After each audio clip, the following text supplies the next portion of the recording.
시청자 여러분, 한 주간 편안하셨습니까? FOMC 회의 때문에 조금 속상하셨죠?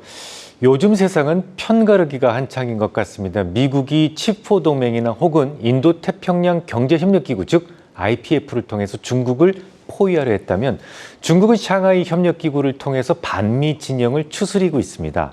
SCO의 구성국은 카자흐스탄, 키르기스탄, 타지키스탄, 우즈베키스탄, 파키스탄 이런 탄 브라더스의 인도 그리고 러시아가 더해져서 8개의 정회원국으로 구성되어 있습니다. 이번 회의부터는 이란이 추가되었고 벨라루스도 가입 준비 중에 있죠. 그런데 이 SCO에 인도가 포함되어 있어요. 참 놀랍지 않습니까? 인도는 아시다시피 미국 주도의 IPF에도 포함되어 있어요. 대중 압박에서 인도는 매우 중요한 나라였기 때문에 미국도 제법 공을 들여왔는데요. 오죽하면 IPF 공식 명칭에 인도가 맨 앞에 들어갔겠습니까? 인도는 최근 IPF 회의에 적극적으로 참여하는 등 미국 편향성을 보여왔었습니다. 특히 이 중국과의 국경에서 상호 간의 유혈 충돌이 있은 이후로는 사이가 극도로 나빠졌었고 심지어 중국 제품에 대한 불매운동까지 벌어지면서 이 중국 휴대폰 사업에 큰 타격을 가하기도 했었죠. 그렇다고 전적으로 미국의 권고사항을 100% 따른 것도 아닙니다. 아시다시피 인도는 러시아 석유를 사지 말자는 국제적 합의에도 불응하고 있으니까요. 이처럼 양다리를 걸치고 있는 모습을 자주 보여왔기 때문에 언제든 통제권 밖으로 나갈 가능성을 두고 대책을 강구하지 않을 수 없었을 겁니다. 얼마 전 조 바이든 미국 대통령이 전기차, 반도체, 2차 전지에 취했던 리쇼링 정책을 제약바이오와 같은 생명공학 분야까지도 적용하기 시작했었죠. 미국 내에서의 제조와 연구를 지원하겠다는 취지의 국가생명공학 바이오 제조 이니셔티브 행정명령에 사인했어요. 오비일학이 될 수도 있겠습니다만 저는 인도의 돌발 행동에 대한 보험적 측면에서 고려된 정책이 아닌가 이렇게 생각을 하거든요. 이 백악관은 어쨌든 이렇게 이야기를 했습니다. 미국은 해외의 바이오 생산에 지나치게 의존해왔고 이는 중요한 화학, 제약, 성분과 같은 재료에 대한 접근성을 위협하게 만들었다. 해외의 취약한 공급망을 고임금 일자리를 기반으로 하는 미국의 공급망으로 대체하는 바이오 제조 발전을 이끌 것이다 라고 설명을 했어요. 바이든의 이 돌발 조치에 대해서 블룸버그는 다음처럼 논평합니다. 이번 이니셔티브는 미국의 바이오 생산을 확대하고 중국에 대한 의존도를 줄이려는 의도를 가지고 있다. 중국의 첨단 바이오 시설에 대한 높은 의존도를 우려했기 때문이다 라고 말이죠. 하지만 제 생각은 좀 틀립니다. 2021년 기준으로 미국의 원료의약품 등록 현황을 국가별로 좀 보면 인도가 48%로 거의 절반을 차지합니다. 그 다음이 유럽인데요.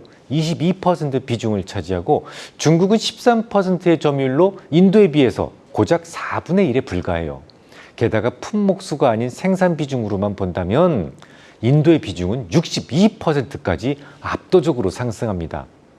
리카르도의 비교 우위론 기억하시죠? 2018년도 이전의 세상을 우리는 국제 분업의 시대라고 합니다. 세계화의 시대. 무엇이든지 자신이 제일 잘 만들 수 있는 것 딱 한 가지만 만들어서 다른 나라와의 자유로운 교역을 통해 함께 더불어 잘 살 수 있는 이른바 세계화의 시장이었죠.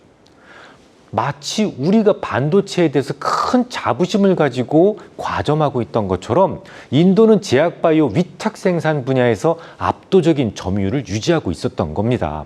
실제로 이번 코로나 사태에서 이 빅파마가 개발했던 백신 어디서 만들었어요? 거의 인도에서 생산했습니다. 그런데 말입니다.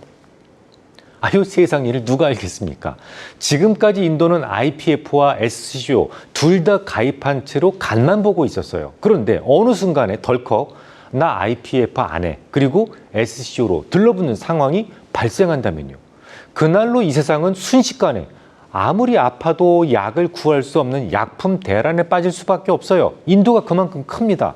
비록 아직은 미실현된 악재라지만 진중한 고민이 필요한 일이었어요. 그럼 조금 더 깊숙이 본질적인 이야기로 들어가 보겠습니다. 다만 지금부터는 저의 주관적 상상력도 좀 많이 개입이 되어 있으니까 너무 마음에 두시지는 마시고 가볍게 들어주시기 바랍니다.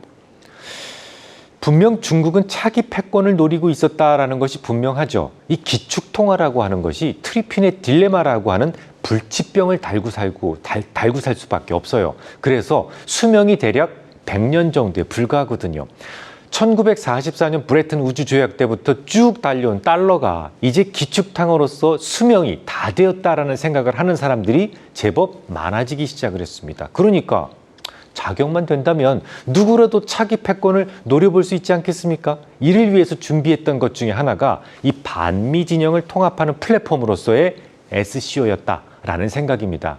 실제로 이번에 새내기로 정회원이 되기로 했던 이란의 시에드 에브라임 라이시 미 이란 대통령은 샹하이 협력기구에서 이렇게 이야기를 합니다. 미국의 가혹한 제재를 피하기 위한 새로운 방안을 찾아야 한다.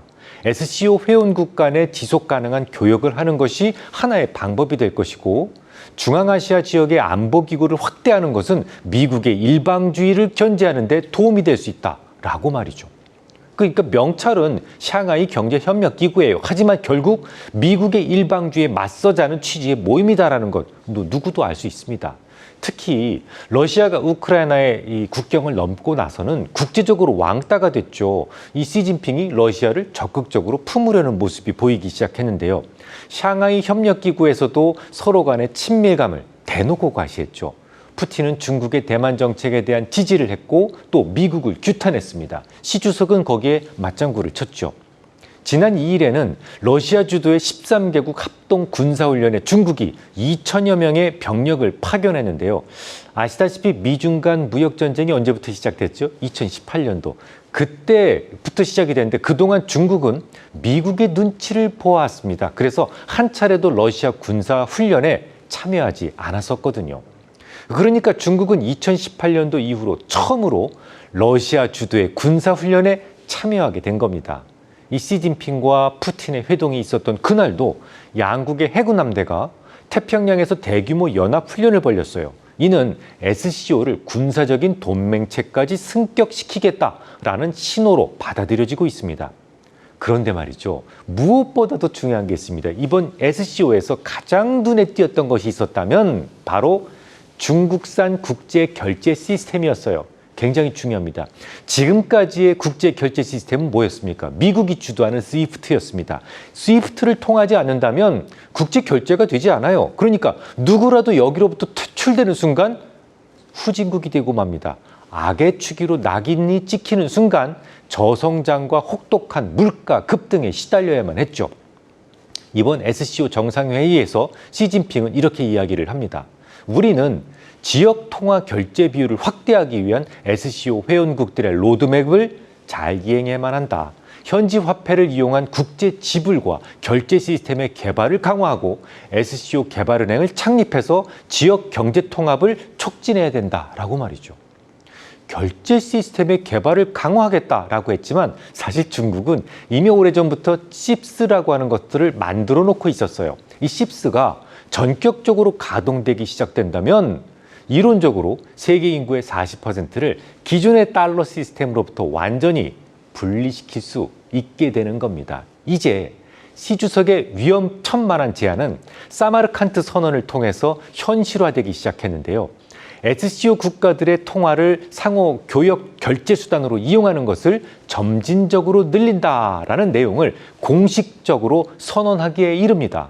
자, 이 정도면 달러에 대한 도발을 넘어서 완전 반역 행위가 되잖아요. 실제로 시 주석은 연설을 통해서 몇 가지 부속적인 계획도 발표를 했는데요. 첫 번째, 향후 5년 동안 SCO 회원국들의 법 집행을 도맡아서 처리할 수 있는 인력 2,000명을 양성하겠다라는 구상을 발표합니다. 이 동네 모임도 법이 중요하지 않습니까? 회칙이 중요하고 EU 집행법처럼 경제 블록을 운영할 법 체계를 만들어서 뭔가 좀 제대로 해보겠다라는 겁니다. 두 번째, 중국 SCO 대테러 전문 인재를 양성할 수 있는 기지를 건설하기로 했어요. 말 그대로 군사 동맹체로서의 발판을 다지자는 취지입니다. 세 번째, 개발도상국에 15억 위안 규모의 식량 등을 인도주의적 차원에서 원조하겠다고 밝혔습니다. 요거 인도주의적 원조, 요거 아주 중요합니다. 미국의 제국 시스템을 흉내낸 거죠. 우리나라나 일본, 중국 모두 미국의 인도주의적 달러 원조로부터 고통을 딛고 부응할 수 있었잖아요. 뭐 거기까지는 당연히 고마운 일이었지만 결국 모두 달러의 세상이라는 터울 안에서 갇혀 있어야 했습니다. 이처럼 이 세상의 공짜 점심은 부모가 주시는 점심밖에는 없는 겁니다. 중국 내에서도 굶어 죽는 사람이 있는데 무슨 인도주의적 원조일까요? 명목상으로 인도주의적 원조라는 명찰을 달고 있지만 결국 과거 미국처럼 위안화의 세상을 본격적으로 만들어 나가겠다라는 것을 의미합니다. 미국은 뒤통수를 제대로 맞은 거죠. 당연히 중국에게 전례가 없을 정도로 강경한 대응을 시작했어요. 그 대응 중에 하나가 대만에 대한 태도의 변화입니다. 대만은 시진핑에게도 미국에게도 명분과 실리를 모두 챙길 수 있는 매우 중요한 전략적 요충지입니다. 시진핑이 3년이 물론 하겠죠. 하지만 이를 정당화시키기 위해서는 뭔가 그럴듯한 업적이 있어야 됩니다. 대만을 먹을 수 있다면 홍콩에 이어서 하나의 중국을 모두 이룩한 성군으로 추앙받을 수 있어요. 그러니까 시진핑은 늘 본인의 입으로 하나의 중국을 위해 무력 사용도 배제하지 않는다라는 말을 여러 차례 했던 것이고요. 또 지난 21일에도 시 주석은 베이징에서 열린 국방 및 군대 개혁 세미나에서 이렇게 얘기하지 않았습니까?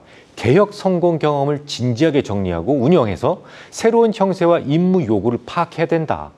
전쟁 준비에 이 중요합니다. 전쟁 준비에 초점을 맞춰서 용감하게 개혁하고 혁신해야 된다라고 강조했습니다. 직접 시진핑이 전쟁이라는 말을 거론했다는 점에서 중국의 대만 침공 가능성은 매우 높아졌습니다. 물론 저 혼자만의 상상은 아니에요. 미국 싱크탱크인 국제전략문제연구소에서 실시했던 차이나 파워 프로젝트의 결과를 보면 놀랍습니다. 조사 대상 전문가에는 학계와 싱크탱크의 전문가들 뿐만 아니라 미국 행정부 전직 관료, 미국 정부의 정책 전문가, 정보 분석가 64명이 참석했습니다. 한마디로 이 양안 문제에 대해서만큼은 자타공인 최고의 전문가라고 할 수 있는 사람들이 총망라되었는데 전체 조사 대상 전문가의 63%는 중국이 10년 이내에 대만을 침공할 가능성이 있다라고 응답했거든요. 당연히 미국 입장에서는 대만 침공을 좌시할 수 없습니다. 대만을 중국이 먹게 내버려 둔다면 기축통화의 가치는 땅에 떨어집니다. 중대한 시기에 항상 발을 빼는 나라로 낙인 찍히게 되면 누가 과연 막대한 사용료를 내가며 달러를 기축통화로 인정하고 쓰겠습니까? 결국 지난주에 아주 엄청난 사건이 터지고야 맙니다. 아직은 표결 단계에 남아 있습니다만 미국 상원 외교위원회는 지난주에 대만을 동맹으로 지정하고 향후 5년간 65억 달러의 군비를 지원하는 대만 정책 법안을 통과시켰거든요. 이건 어마어마한 변화입니다. 그 이전엔 뭐였어요? 대만 관계법의 시대였습니다. 대만 관계법은 하나의 중국을 지지하는 거예요. 대만에 대해서는 스스로 지킬 수 있도록 무기만 판매할 수 있다라는 것이 고작이었습니다. 그러니까 중국이 대만을 침공한다고 해도 법적으로 미국은 관여할 수 없었다는 말이죠. 미국은 달러 시장의 확장을 위해서 중국이라는 큰 시장을 선택하고 싶었어요, 과거에. 그 이전에는 대만과 동맹 관계에 있었지만 대만 관계법을 통해서 이걸 통과시켜서 대만과의 동맹 관계를 스스로 끊어버립니다. 그날 이후로 대만은 국가로도 인정받지 못했어요. 이번에 대만 정책 법안을 통해서 대만을 국가로 인정하는 동시에 미국의 동맹으로 새롭게 지정하게 된 겁니다. 바야흐로 대만을 군사적으로 지원할 수 있는 법적인 토대가 마련된 거예요. 뿐만 아니라 바이든은 중국이 대만을 침공한다면 군사적으로 대응하겠느냐라는 기자들의 질문에 대해서 그렇다라고 분명하게 대답합니다. 바이든의 단답형 답변에 대해서 기자들은 좀 더 확신을 갖기 위해서 재차 질문을 하게 되는데요. 우크라이나와는 달리 대만에서는 직접적인 참전 의지를 밝힌 거냐? 다시 한번 묻는다라고 했을 때 그 질문에 대해서도 똑바로 그렇다. 그게 우리의 약속이다. 라고 답변합니다. 자, 이제 더 이상 양안 관계에 있어서만큼은 전략적 모호성이라는 것은 완전히 폐기된 것 같습니다. 하나의 중국이다라는 거기에 대한 지지도 사실상 철회됐습니다. 이제 시간의 문제일 뿐 2018년 이후로 시작된 두 강대국의 싸움은 어느 한쪽이 완전히 패배하는 순간까지 멈출 수 없게 되었습니다. 다만 급격한 분리수술은 두 나라에게 모두 치명적일 수 있다는 점을 미국도 중국도 잘 알고 있기 때문에 모든 일은 천천히 진행될 거예요.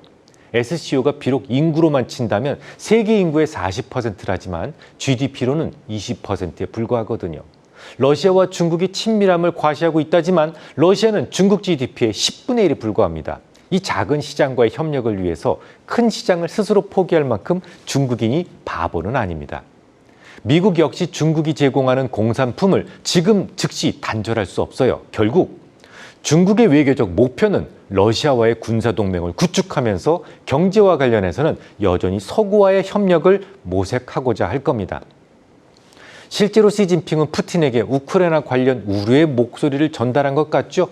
비공개 회담이다 보니까 시 주석이 구체적으로 푸틴에게 무슨 말을 했는지는 알 수 없지만 푸틴 대통령이 비공개 회담 직후에 이렇게 이야기를 했거든요. 우크라이나에 대한 중국의 우려를 인정한다라고 말이죠.